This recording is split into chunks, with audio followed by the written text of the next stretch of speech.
Telangana bar కౌన్సిల్లో ఇటీవల 9 మంది అడ్వకేట్స్ లైసెన్స్ అయితే క్యాన్సిల్ చేసింది అనమాట.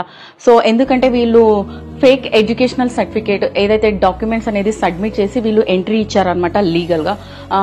సో చాలా మందికి డౌట్స్ ఉంటాయి, మేము అసలు ఎట్లా లాయర్ని కనుక్కోవాలి, ఇట్లా ఫేక్ అడ్వకేట్స్ ఉన్నారు. అండ్ వీళ్ళు ఎవరైతే 9 మంది ఉన్నారో చాలా రోజుల తర్వాత బయటపడ్డారనమాట. ఎన్రోల్మెంట్ అయిన చాలా సంవత్సరాల తర్వాత బయటపడ్డారనమాట. యూనివర్సిటీ వెరిఫికేషన్ అయితే ఇన్స్టెంట్ గా ఉండదు, ఆడిట్స్ చేసిన తర్వాత వీళ్ళది బయటపడింది అనమాట. ఎప్పటికైనా బయటపడుతుంది. సో అనుకుంటే లాలో ఎంట్రీ ఇవ్వాలనుకుంటే జెన్యున్ గా వెళ్ళండి. సో ఈ 9 మందిలో కొందరైతే డాక్యుమెంట్స్ ఎట్లా సబ్మిట్ చేశారంటే 10th ఫెయిల్ అయిన తర్వాత వేరే యూనివర్సిటీ నుంచి ఇంటర్ సర్టిఫికేట్స్ తెచ్చుకొని డిగ్రీ జాయిన్ కావడం, లా డిగ్రీ అనేది. అండ్ డిగ్రీ చేసిన తర్వాత కూడా ఫేక్ సర్టిఫికేట్స్ తో డిగ్రీ చేసి కూడా లా డిగ్రీ అనేది జాయిన్ అయినారన్నమాట. సో లా డిగ్రీ జాయిన్ అయినప్పుడు కొన్ని మేనేజ్మెంట్ సీట్స్ అనేది ఉంటాయి అనమాట మేనేజ్మెంట్ కోటాలో.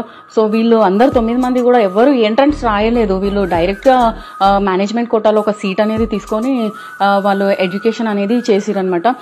సో ఒక్కటైతే గుర్తుంచుకోండి, మళ్ళీ మేము ఎట్లా లాయర్ని గుర్తుపట్టాలి, మాకు అసలు నిజమైన లాయర్ ఎట్లా గుర్తుపట్టాలనేది చాలా మందికి డౌట్స్ రేస్ అవుతుంది.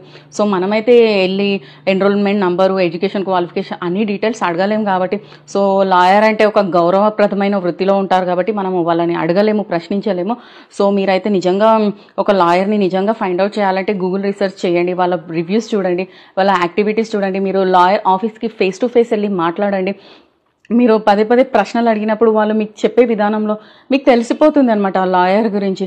సో మీరు లా ఫామ్స్ డీటెయిల్స్ అడగొచ్చు, ఎక్కడుంది మీ లా ఫామ్ అని చెప్పేసి. అయితే సాధారణ రేటు కంటే తక్కువ ఫీజు తీసుకుంటున్నారో అప్పుడు కూడా మీరు డౌట్ పడాల్సిందే అని. ఇప్పుడు నేషనల్ వైజ్ వెరిఫికేషన్ డ్రైవ్ అయితే చేస్తుంది అనమాట. ఆల్రెడీ బ్లాక్ చైన్ వంటి టెక్నాలజీ కూడా యూస్ చేస్తుంది. సో జాగ్రత్తగా ఉండండి. మీరు నిజంగా లా డిగ్రీ చేయాలనుకుంటే జెన్యున్ గా వెళ్ళండి, ఎప్పటికైనా బయటపడుతుంది.